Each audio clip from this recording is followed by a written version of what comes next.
शुरू करें और कहां खत्म करें। वतन की जो हालत सुनाने लगेंगे तो पत्थर भी आंसू बहाने लगेंगे। वतन की जो हालत सुनाने लगेंगे तो पत्थर भी आंसू बहाने लगेंगे। अगर भीड़ में खो गई आदमियत तो उसे ढूंढने में जमाने लगेंगे। इंसानियत का, मानवता का, आदमियत का कत्ल हो रहा है।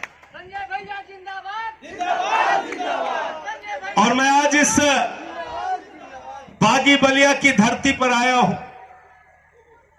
मैंने एक पदयात्रा की थी वाराणसी से बलिया तक और उसका समापन हुआ था स्वर्गीय जयप्रकाश नारायण जी के आश्रम में,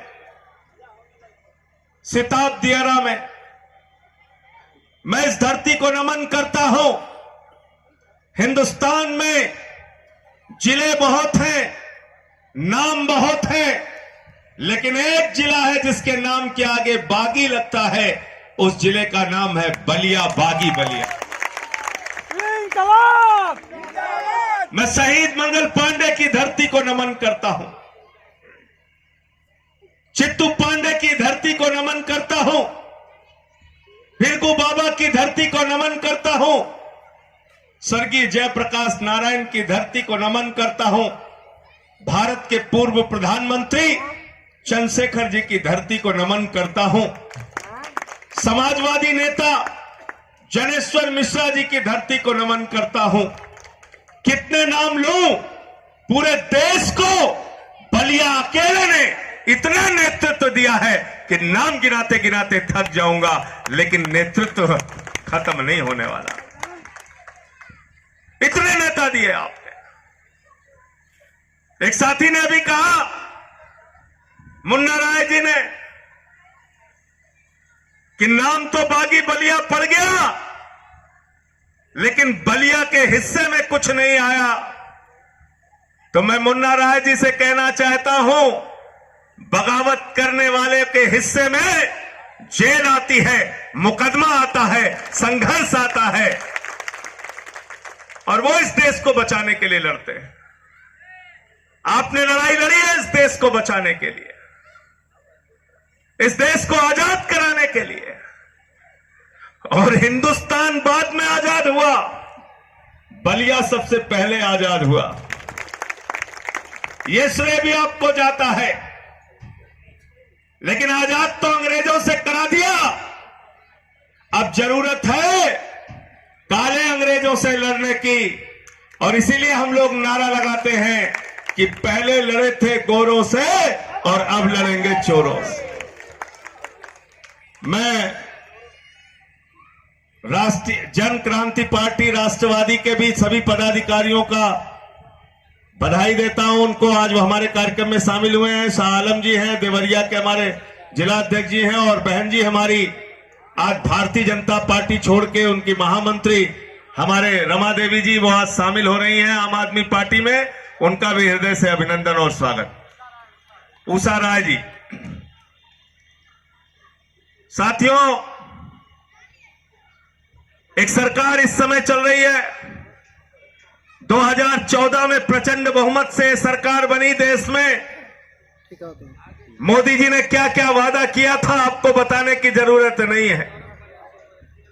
सरकार में आए तो बोले इतना काला धन लाएंगे, इतना काला धन लाएंगे, इतना काला धन लाएंगे कि हर आदमी के खाते में कितना जमा हो जाएगा? जोर से बोलिए। सबको याद है, कोई भूला नहीं है। 15 लाख आ गए। फिर कहा 2 करोड़ नौकरियां हर साल देंगे। नौजवानों ने लाइन में लग के वोट दे दिया। फिर कहने लगे डीजल 39 रुपए का हो जाएगा, पेट्रोल तो 45 रुपए का हो जाएगा। फिर कहने लगे जीएसटी से देश को दूसरी आजादी मिल जाएगी, नोटबंदी से देश की तकदीर बदल जाएगी। लेकिन आज हिंदुस्तान ऐसे मुकाम पे खड़ा है साथियों और दोस्तों कि पिछले 120 दिनों से 4 महीने से देश का किसान सड़कों पे आंदोलन पर है, लेकिन भारत की अहंकारी सरकार, मोदी जी की गुरूर वाली सरकार किसानों की मांगे सुनने के लिए तैयार नहीं है। मैं पूछना चाहता हूं, अन्नदाता को आप आतंकवादी कह रहे हैं, देश के किसान को देशद्रोही कह रहे हैं, सड़क पे आप कीले गाड़ रहे हैं, आप आंसू गैस के गोले छोड़ रहे हैं, किसानों को लाठियों से पिटवा रहे हैं, उनको खालिस्तानी कह रहे हैं, उनको पाकिस्तानी कह रहे हैं। आपको मैं कहना चाहता हूं मोदी जी, ये अन्नदाता है जो आपका भी पेट पालता है, हमारा भी पालता है, इस मुल्क का पेट पालता है। अरे जानवर भी जिसका दिया हुआ खाता है उसके प्रति वफादारी निभाता है, लेकिन जिस अन्नदाता का दिया हुआ हम और आप खाते हैं उसको ये आतंकवादी कहते हैं। ये लोग नमक हराम सरकार इस देश के अंदर चल रही है। मैं ये कहना चाहता हूं, नमक खाकर उसके साथ इंसाफ ना करना नमक हरामी होती है, और वो नमक हरामी ये सरकार कर रही है। सड़कों पे कील ऐसे गाड़े जा रहे हैं जैसे दुश्मन देश की सेना आ जाए। तो जो लोग आपके सामने कील गाड़ रहे हैं, सत्ता के ताबूत में कील गाड़ने का काम आप लोगों को मिलके करना है। भारतीय जनता पार्टी के सत्ता के ताबूत में कील गाड़ने का काम। संजय भैया जिंदाबाद, जिंदाबाद। दिल्ली के मुख्यमंत्री ने किसानों का स्वागत किया देश की राजधानी में। 9 स्टेडियम मांगे जा रहे थे जेल बनाने के लिए। हमने कहा हम स्टेडियम को जेल नहीं बनने देंगे, क्योंकि ये आम आदमी पार्टी आंदोलन के कोख से पैदा हुई पार्टी है। हम अपने अन्नदाता को जेल में नहीं रख सकते। आप आंसू गैस के गोले छोड़ रहे हो, ठंड के महीने में पानी की बौछारें कर रहे हो। सिख आ जाए आंदोलन में तो खालिस्तानी आ गए, जाट आ गए आंदोलन में तो देशद्रोही आ गए, राकेश टिकैत को गिरफ्तार करवाते हो। बाबा महेंद्र सिंह टिकैत के बेटे के आंख से आंसू निकला तो मैंने फोन करके कहा, टिकैत जी अगर आपको गिरफ्तार किया जाएगा तो सबसे पहली गिरफ्तारी देने वालों में हम आपके साथ शामिल होंगे, चिंता करने की जरूरत नहीं। हमारे मुख्यमंत्री ने बात की, अरविंद केजरीवाल जी ने, और कहा कि जो भी किसानों की जरूरतें हैं उसको हम पूरा करेंगे। आप आंदोलन कीजिए, लड़ाई लड़िए। देश की संसद में जब यह बिल आया उस वक्त देश में आंदोलन नहीं हो रहा था, लेकिन जब मैंने यह बिल पढ़ा तो मैंने कहा था इस सरकार से कि यह किसानों का बिल किसानों के लिए नहीं, यह किसानों के लिए मौत का फरमान है और यह काला कानून वापस होना चाहिए।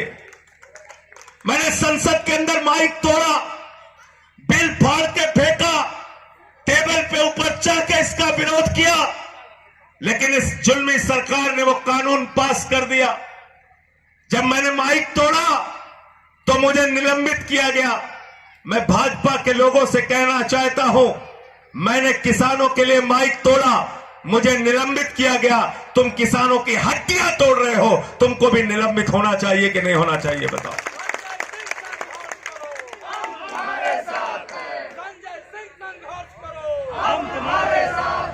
इस बिल में क्या लिखा है इसके बारे में जानना आपको जरूरी है।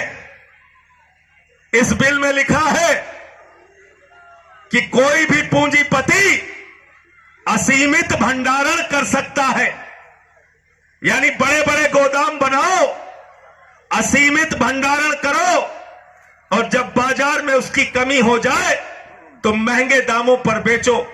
और भी सरल शब्दों में समझा देता हूं, सस्ते में किसान से गेहूं खरीदा जाएगा, सस्ते में किसान से चावल खरीदा जाएगा, सस्ते में किसान से फल और सब्जियां खरीदी जाएंगी। अडानी और अंबानी उसको अपने बड़े बड़े स्टोर के अंदर रखेंगे।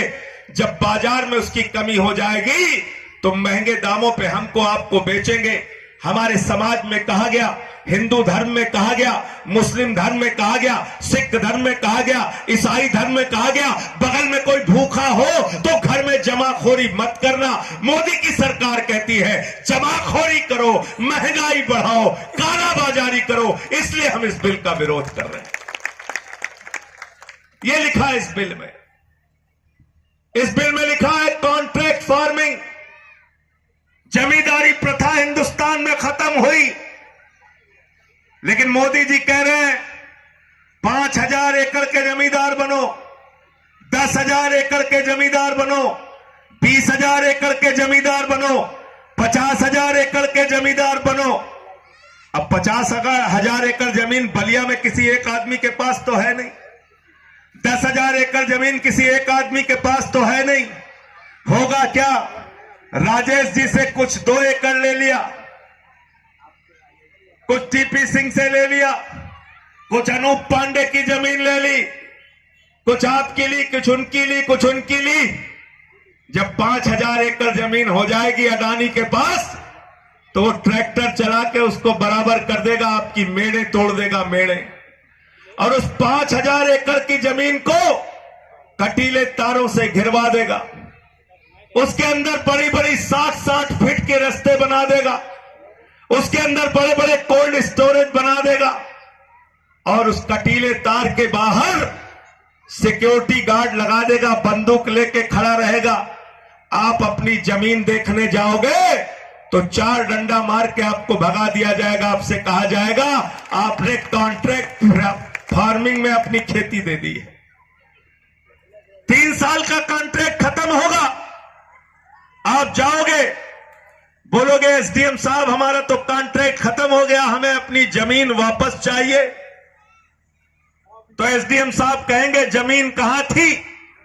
आप कहोगे साहब हमारी जमीन तो यहां थी। वो कहेंगे यहां तो 60 फीट का रास्ता बन गया।